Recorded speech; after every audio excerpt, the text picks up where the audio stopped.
मेरे साथ जुड़ रहे हैं चिराग मुनी, एग्जीक्यूटिव डायरेक्टर आनंद राठी वेल्थ लिमिटेड से। थैंक यू सो मच चिराग, आज आपने वक्त निकाला हमारे लिए। पोर्टफोलियोज को तो हम एनालाइज करेंगे ही, साथ ही में चिराग से हम मोमेंटम स्ट्रैटेजी पर भी बात करने वाले हैं। Welcome once again to money 9 Chirag. Thank you Priyanka ji. और चिराग से अगर आप भी क्वेश्चन पूछना चाहते हैं तो हम आपको बता देते हैं तरीका। आप हमें व्हाट्सएप कीजिए अपने क्वेश्चन जो ऑलरेडी हमारे पास आ भी रहे हैं पहले से, और प्लीज़ अपने पोर्टफोलियोज और अपने सवाल आप हमें व्हाट्सएप के जरिए भेज सकते हैं 9311121874 पर। ईमेल करना चाहते हैं तो money9query@tv9.com है हमारा ईमेल एड्रेस।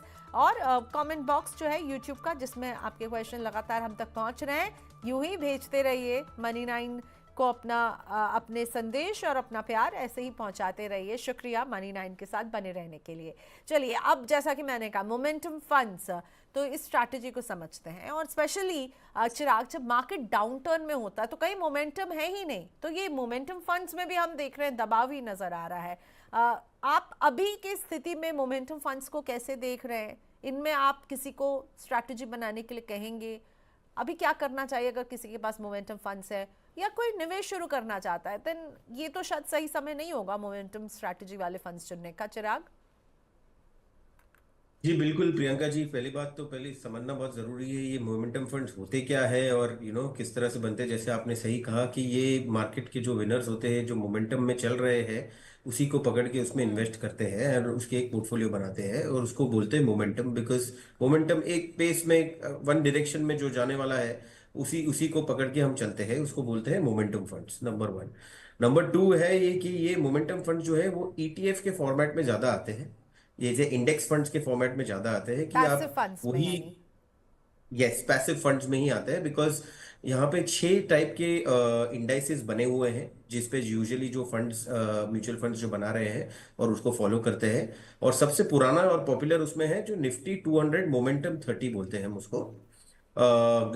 जो निफ्टी की टॉप 200 स्टॉक्स है, उसमें से कौन से 30 स्टॉक्स लास्ट 6 महीने और 12 महीने में अच्छे किए हुए हैं, वो स्टॉक पकड़ के उनको उसका एक स्कोर बनाते हैं और उसको स्कोर बना के उसको डिफरेंट वेटेज देते हैं। उसकी मार्केट कैप, जो उसकी जो फ्री फ्लोट मार्केट कैप है, उसके बेसिस पे उसको वेटेज देते हैं। तो थोड़ा सा टेक्निकल मुझे बताना चाहता था कि ये कैसे होता है।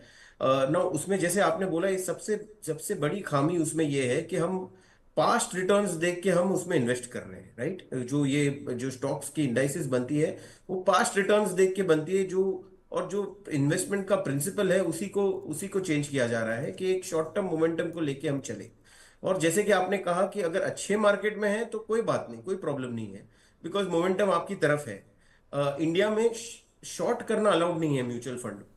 तो अगर अगर दोनों टाइप की डायरेक्शन हम पकड़ सकते हैं तो शायद ये मोमेंटम फंड्स आपके पोर्टफोलियो में अच्छा करते हैं। लेकिन लेकिन जब इस समय आता है, जैसे आपने कहा कि सितंबर से जो मार्केट फॉल हो रहा है, और वहां से हम अगर देखते हैं तो अगर हम डाइवर्सिफाइड पोर्टफोलियो में जाए तो आपको ज्यादा बेहतर रहता ओके। है। यस। सो लेकिन अभी हम हल्के से रिकवरी के भी सिग्नल्स देख रहे हैं। एंड ऑलरेडी अगर लोगों ने ऑलरेडी इस पैसिव फंड में, मोमेंटम वाले पैसिव फंड में निवेश किया हुआ है और वो नेगेटिव रिटर्न में बैठे हुए हैं, तो सो क्वेश्चन नंबर 1 कि उनको क्या करना चाहिए, ठीक है, जो ऑलरेडी उनके पास है। और सेकेंडली, अब जब रिकवरी के सिग्नल आ रहे हैं तो क्या ये सही समय हो सकता है मोमेंटम फंड्स को चुनने का?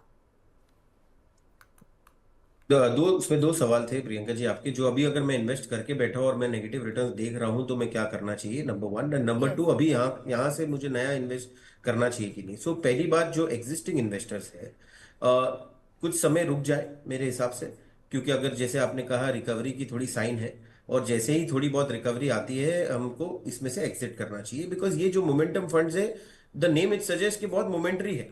हम्म। आपका टाइमिंग ऑफ एंट्री एग्जिट बहुत इंपॉर्टेंट हो जाता है ये सारे फंड्स में।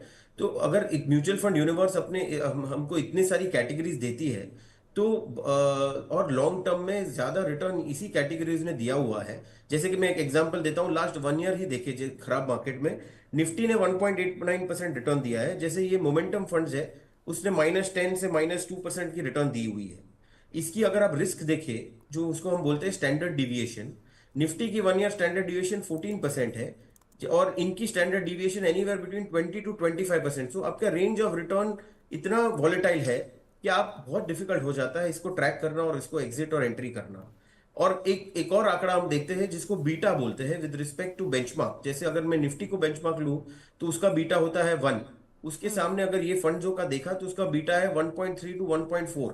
मतलब अगेन उसकी स्विंग इतनी हाई होगी कि आप कैसे आप उसको ट्रैक कर पाएंगे। अगर मैं लॉन्ग टर्म निवेशक हूं तो बेटर है कि मैं एक डाइवर्सिफाइड पोर्टफोलियो लेके चलूं, अलग अलग कैटेगरीज में डालूं, जिसमें मेरा अंडरलाइन पोर्टफोलियो 50% लार्ज कैप हो, 30% मिड कैप हो और 20% स्मॉल कैप हो। ये आज के समय में आपको पोर्टफोलियो करना चाहिए।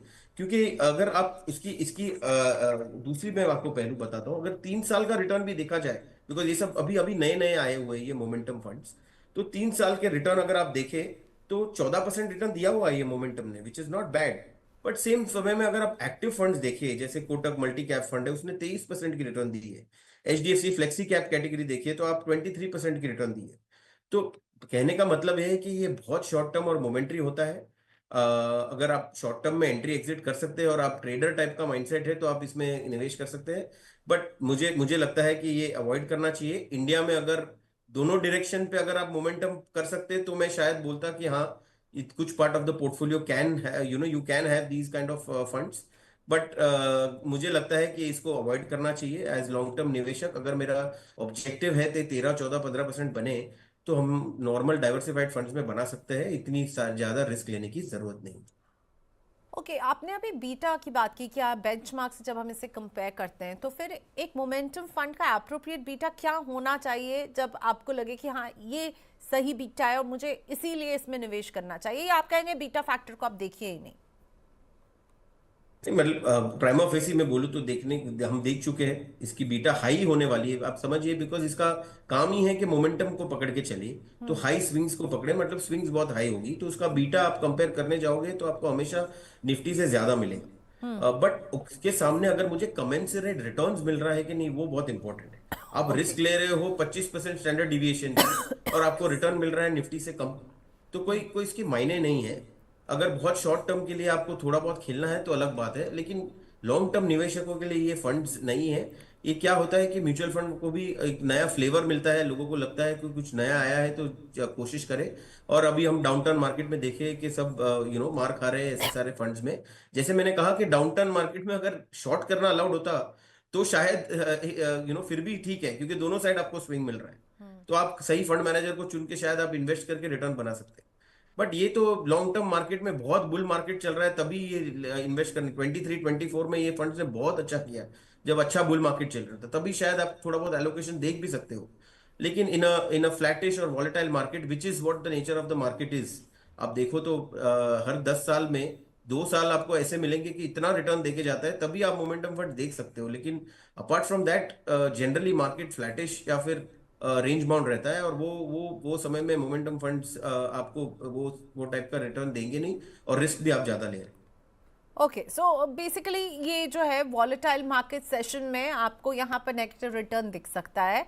शॉर्ट टर्म के लिहाज से आप इसमें निवेश करना चाहें तो कर सकते हैं, लेकिन लॉन्ग टर्म निवेशक हैं तो एक ऑल राउंड डाइवर्सिव पोर्टफोलियो जो है वो ज़्यादा बेटर चॉइस होगी। टू सम अप जो भी अभी चिराग ने समझाया, तो अगर आपके पोर्टफोलियो में है अभी मोमेंटम फंड्स और आप नेगेटिव रिटर्न में बैठे हैं तो अभी तुरंत एग्जिट मत कीजिए। ये जो आपको नुकसान हो रहा है इसको बुक मत कर कीजिएगा, थोड़े समय और बने रहिए, मार्केट में रिकवरी आएगी और यहाँ पर भी आप एक बेटर टर्न अराउंड देखेंगे। ठीक कह रही हूँ ना मैं चिराग? मैंने आपकी सारी बातचीत को समाप्त किया है, कुछ आप ऐड करना चाहेंगे मोमेंटम फंड से जुड़ी हुई बात जो मैंने मिस की हो? नो, जो बिल्कुल जैसे आपने कहा कि थोड़ी बहुत रिकवरी की आशा अभी दिख रही है। जैसे हम एक आंकड़ा देखते हैं कि एफआईआई का लॉन्ग शॉर्ट रेशियो क्या है। तो एफआईआई आज 85% शॉर्ट पे बैठा था अप टू फेब्रुअरी। लास्ट एक वीक का जब हम डेटा देख रहे हैं, ये जो 15% लॉन्ग थे वो अभी 19% लॉन्ग हो गए। शॉर्ट्स थोड़े कम हो रहे हैं मार्केट में। उसका मतलब है एक बॉटम कहाँ पे हम यहाँ पे बन रहा है और एक रिकवरी की एक आशा है। तो जैसे ही आपको लगता है कि थोड़ा बहुत मेरी रिकवरी हो गई है तो प्लीज आप इसमें से एग्जिट करिए और एक अच्छा डाइवर्सिफाइड पोर्टफोलियो बनाइए लॉन्ग टर्म के लिए। आपको जरूर इसमें कम रिस्क और ज्यादा रिटर्न मिलने की संभावना है।